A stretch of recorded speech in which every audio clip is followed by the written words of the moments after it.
പ്രഭാതഭേരി.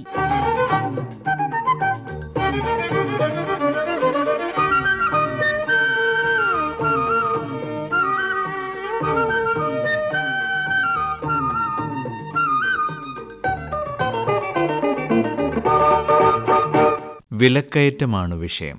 ഉത്സവകാലം ഉദ്ഘാടനം ചെയ്തുകൊണ്ട് ഇന്ന് ഓഗസ്റ്റ് 1. ഓണം സെപ്റ്റംബർ ആദ്യമാണ്. പോക്കറ്റ് കീറുന്ന വാങ്ങലുകളുടെ നാളിൽ നമുക്കെന്തെങ്കിലും പ്രതീക്ഷയുണ്ടോ? തീപിടിച്ച വിലയിൽ തീ തിന്നുന്ന സാധാരണക്കാർ പ്രതികരിക്കുന്നു. ലക്ഷ്മി: ഒരു സാധാരണക്കാരൻ നിലയിൽ വിലക്കയറ്റം ഞങ്ങളെ നല്ല രീതിയിൽ ബാധിക്കുന്നുണ്ട്. കാര്യം സാധനത്തിന്റെ വില കൂടുന്നതനുസരിച്ച് ഞങ്ങൾക്ക് സാലറിയോ അതിന്റെ വർധനവോ ഒന്നും വരുന്നില്ല.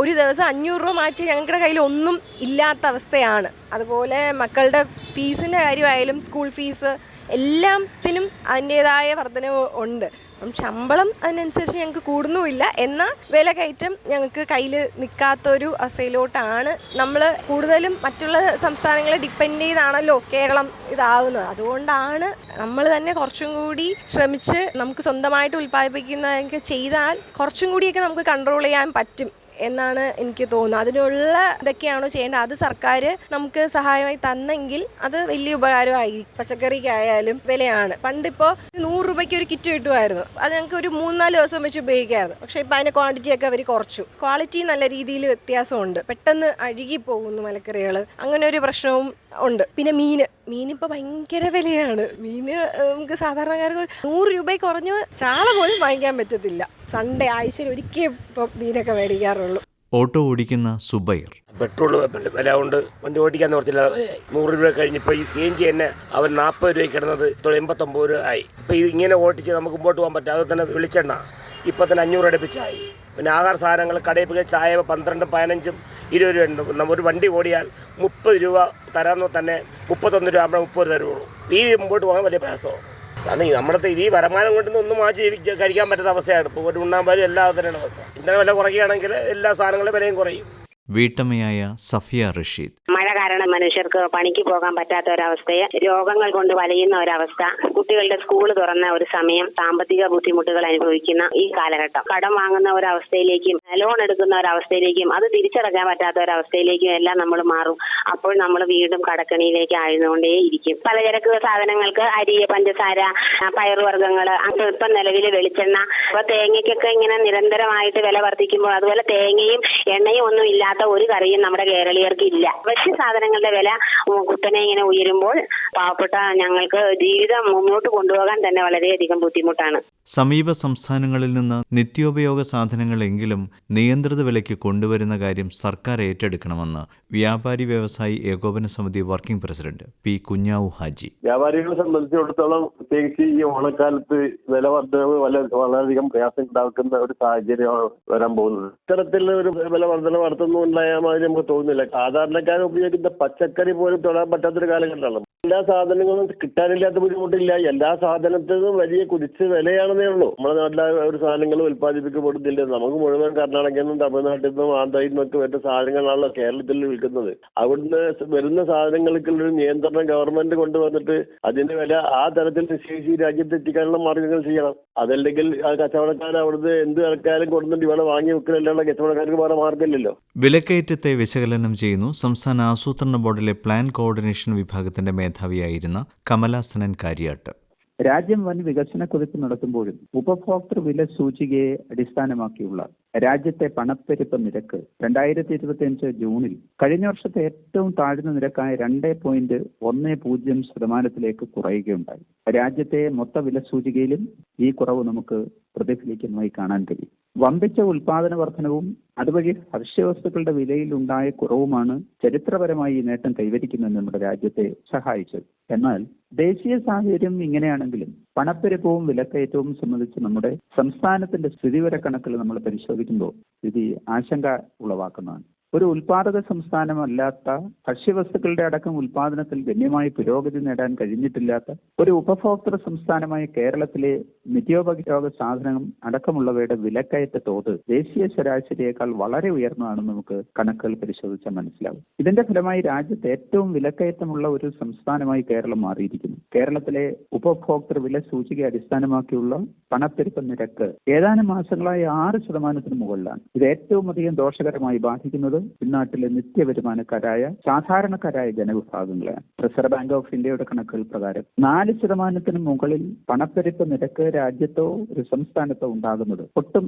ആശാവഹമായ ഒന്നല്ല. അത് നമ്മുടെ വികസന മോഹങ്ങൾക്ക് വലിയ തിരിച്ചടിയാകും എന്നാണ് കരുതപ്പെടുന്നത്. നമ്മുടെ സംസ്ഥാനത്തെ വിലക്കയറ്റ കണക്കുകൾ സൂചിപ്പിക്കുന്നത് നമ്മുടെ ഗ്രാമമേഖലകളിലാണ് വൻ വിലക്കയറ്റം ഉണ്ടായിരിക്കുന്നതെന്നാണ്. കർഷകരും കർഷക തൊഴിലാളികളും നിത്യവരുമാനക്കാരായ സാധാരണ മനുഷ്യരും പാർക്കുന്ന ഇടമാണ് നമ്മുടെ ഗ്രാമമേഖലകൾ. ഈ വർഷമുണ്ടായ വമ്പിച്ച മൺസൂൺ മഴയും ഗ്രാമീണ മേഖലകളിൽ നാം ഉൽപ്പാദിപ്പിച്ചു പോന്നിരുന്ന പച്ചക്കറി അടക്കമുള്ള പല ഭക്ഷ്യവസ്തുക്കളുടെയും വിളനാശത്തിനും അതുവഴി ഉൽപാദനക്കുറവിനും കാരണമായിട്ടുണ്ട്. ഇതും ഉൽപാദനക്കുറവിനും വിലവർധനവും ഇടയാക്കിയിട്ടുണ്ടെന്ന കാര്യത്തിലും സംശയമില്ല. ഓണത്തിന്റെ നാളുകളിലേക്ക് നമ്മുടെ സംസ്ഥാനം നീങ്ങുകയാണ്. രൂക്ഷമായ വിലക്കയറ്റം പിടിച്ചു നിർത്താൻ ശക്തമായ വിപണി ഇടപെടലുകൾ നമ്മുടെ സംസ്ഥാന സർക്കാരിന്റെ ഭാഗത്തു നിന്നും ഈ കാലയളവിൽ ഉണ്ടാകേണ്ടിയിരിക്കുന്നു. കരിഞ്ചന്തയും പൂഴ്ത്തിവെപ്പും നിയന്ത്രിച്ചും വൻ വിലക്കയറ്റത്തിന് കാരണക്കാരാകുന്ന ബിസിനസ് ലോബികളെ നിയന്ത്രിച്ചും ശക്തമായ ഇടപെടലുകളാണ് സർക്കാരിൽ നിന്നും ജനങ്ങൾ പ്രതീക്ഷിക്കുന്നത്. പൊതുവിതരണ സമ്പ്രദായത്തിന്റെ ഭാഗമായി ഏറ്റവും താഴെത്തട്ടിലുള്ള 6 ലക്ഷം കുടുംബങ്ങൾക്ക് സർക്കാർ ഓണക്കിറ്റ് നൽകുമെന്ന പ്രഖ്യാപനം കഴിഞ്ഞ ദിവസങ്ങളിൽ ഉണ്ടായിട്ടുണ്ട്. താഴ്ന്ന വരുമാനക്കാരായ ജനവിഭാഗങ്ങളെ സംബന്ധിച്ചിടത്തോളം ഒരു വലിയ ആശ്വാസമാണ്. പൊതുവിതരണ ശൃംഖലയുടെ ഭാഗമായ റേഷൻ കടകൾ വഴിയും സപ്ലൈകോ ഔട്ട്ലെറ്റുകൾ വഴിയും സപ്ലൈകോയുടെ മാർക്കറ്റുകൾ വഴിയും ന്യായവിലയ്ക്ക് അവശ്യവസ്തുക്കൾ വിതരണം ചെയ്യുന്നതിന് സർക്കാർ തയ്യാറാകണം എന്നാണ് ഈ അവസരത്തിൽ സാമാന്യ ജനങ്ങൾ ആഗ്രഹിക്കുന്നത്. സഹകരണ മേഖലയുടെ സേവനം ഉപയോഗപ്പെടുത്തി ഒരു വിപുലമായ നെറ്റ്വർക്ക് രൂപീകരിച്ചും ഈ വൻ വിലക്കയറ്റത്തെ നമുക്ക് പിടിച്ചു നിർത്താൻ കഴിയും. ഈ വിലക്കയറ്റം സാധാരണ ജനവിഭാഗങ്ങളെ ആശ്രയിക്കുമെന്ന് നമ്മൾ പൊതുവായി പറയുമ്പോഴും സംസ്ഥാനത്തെ ബിസിനസ്സുകാരടക്കമുള്ള ഉൽപാദകരടക്കമുള്ള എല്ലാ വിഭാഗം ആളുകളെയും ഇത് രൂക്ഷമായി ബാധിക്കുകയും ദൈനംദിന ജീവിതത്തെ ഇത് താളം തെറ്റിക്കുകയും ചെയ്യുന്നു എന്ന കാര്യത്തിൽ സംശയമില്ല. ദീർഘകാലാടിസ്ഥാനത്തിലുള്ള ഒരു വികസന മാതൃക, ദീർഘകാലാടിസ്ഥാനത്തിലുള്ള ഒരു പദ്ധതി പരിപ്രേക്ഷ്യം നമ്മൾ തയ്യാറാക്കിയെങ്കിൽ മാത്രമേ നമ്മുടെ സംസ്ഥാനത്ത് ഉണ്ടായിക്കൊണ്ടിരിക്കുന്ന ഈ വിലക്കയറ്റത്തിന്റെ വൻ തോത് നമുക്ക് പിടിച്ചു നിർത്താൻ കഴിയും. നമ്മുടെ സംസ്ഥാനം ഇന്ന് ഇന്ത്യയിലെ പല കാര്യത്തിലും 1ാം നിരയിൽ നിൽക്കുമ്പോഴും വിലക്കയറ്റ തോത് ഇന്ത്യയിലെ ഇതര സംസ്ഥാനങ്ങളെ അപേക്ഷിച്ച് വളരെ മുൻപിലാണ് എന്നത് യഥാർത്ഥത്തിൽ നമുക്ക് അല്പം ജാള്യത ഉളവാക്കേണ്ട സംഗതിയാണ്. ഉത്സവ സീസണിൽ വില നിയന്ത്രിക്കാൻ കൺസ്യൂമർ ഫെഡ് എന്തൊക്കെ ചെയ്യാൻ പോകുന്നു? Consumer fed vice chairman VK Rajan. കേരളത്തിൽ സഹകരണ മേഖലയിൽ സർക്കാരിന്റെ സഹായത്തോടുകൂടി പ്രവർത്തിക്കുന്ന കേരള സ്റ്റേറ്റ് കൺസ്യൂമർ ഫെഡ് ഉത്സവകാല സീസണുകളിൽ വിലക്കയറ്റം തടഞ്ഞു നിർത്താനുള്ള ഫലപ്രദമായ ഇടപെടലാണ് കേരളത്തിൽ നടത്തിക്കൊണ്ടിരിക്കുന്നത്. പ്രത്യേകിച്ച് ഓണം, ബക്രീദ്, പെരുന്നാള്, ക്രിസ്മസ് പോലുള്ള വിശേഷ ദിവസങ്ങൾ കേരളത്തിനകത്ത് വന്നു ചേരുന്ന സമയത്ത് വിപണിയിൽ ഏറ്റവും കൂടുതൽ വിലക്കയറ്റം കൃത്രിമമായി ഉണ്ടാക്കുന്നതിന് വേണ്ടിയിട്ടുള്ള ഇടപെടലുകൾ ഈ മേഖലയിൽ പ്രവർത്തിക്കുന്ന ആളുകൾ നടത്തുമ്പോൾ സാധാരണക്കാരന്റെ വാങ്ങൽ ശേഷി വർദ്ധിപ്പിച്ചു അവന് സബ്സിഡി നിരക്കിൽ സാധനങ്ങൾ നൽകുക എന്നുള്ള ഒരു സംവിധാനമാണ് കേരള സ്റ്റേറ്റ് കൺസ്യൂമർ ഫെഡ് കഴിഞ്ഞ കുറേ കാലങ്ങളായി മാർക്കറ്റിൽ ഇടപെട്ടുകൊണ്ട് നടത്തിക്കൊണ്ടിരിക്കുന്നത്. ഓണക്കാലത്താണ് ഏറ്റവും വലിയ വിലക്കയറ്റം കേരളത്തിനകത്ത് ഉണ്ടാകുക. കാരണം ഏറ്റവും കൂടുതൽ വാങ്ങൽ കൂടിക്കൊണ്ടിരിക്കുന്ന ഒരു കാലം കൂടിയാണ് ഓണത്തിന്റെ കാലം എന്ന് പറയുന്നത്. ആ കാലത്തിനകത്ത് കേരളത്തിനകത്ത് കൺസ്യൂമർ ഫെഡ് 1500 ഓണച്ചന്തകൾ സഹകരണ സ്ഥാപനങ്ങളുമായി ബന്ധപ്പെട്ട് തുടങ്ങുന്നതിന് വേണ്ടിയിട്ടാണ് ഇപ്പോൾ സംസ്ഥാന സർക്കാരിന്റെ മുമ്പിൽ ഒരു പ്രോജക്ട് സമർപ്പിച്ചിട്ടുള്ളത്.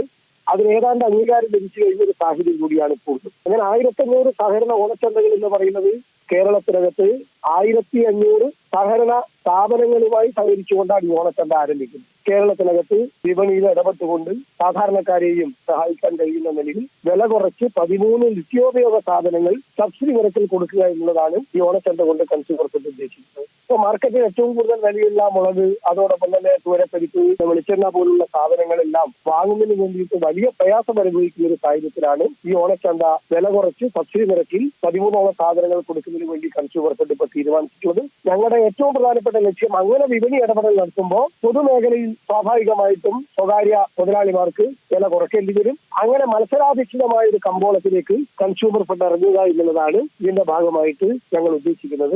ഞങ്ങളുടെ നോൺ സബ്സിഡി സാധനങ്ങൾ പോലും വില കുറച്ചുകൊണ്ട് MRPയേക്കാൾ വില കുറച്ചുകൊണ്ട് തന്നെയാണ് ഞങ്ങൾ നൽകുന്നത്. തീർച്ചയായും അതിന് എല്ലാവരുടെയും സഹകരണം ഉണ്ടാകുമെന്നാണ് ഞങ്ങളുടെ പ്രതീക്ഷ. നിത്യോപയോഗ സാധനങ്ങൾ മാത്രമല്ല, കുട്ടികൾക്ക് ആവശ്യമായിട്ടുള്ള സ്റ്റുഡന്റ് മാർക്കറ്റുകൾ, രോഗികൾക്ക് ആവശ്യമായിട്ടുള്ള നീതി മെഡിക്കൽ സ്റ്റോറുകൾ, അതെല്ലാം വില കുറച്ചുകൊണ്ട് തന്നെയാണ് ഞങ്ങൾ കേരള സമൂഹത്തിനകത്ത് ഇപ്പോൾ വിപണിയിൽ ഇടപെട്ടുകൊണ്ടിരിക്കുന്നത്.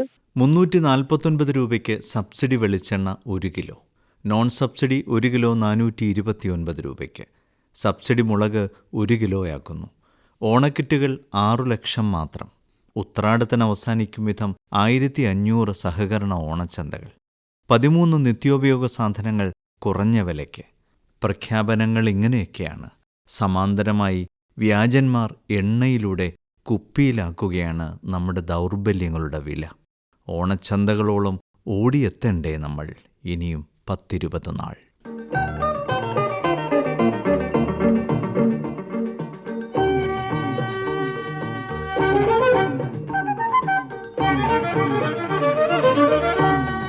പ്രഭാതഭേരി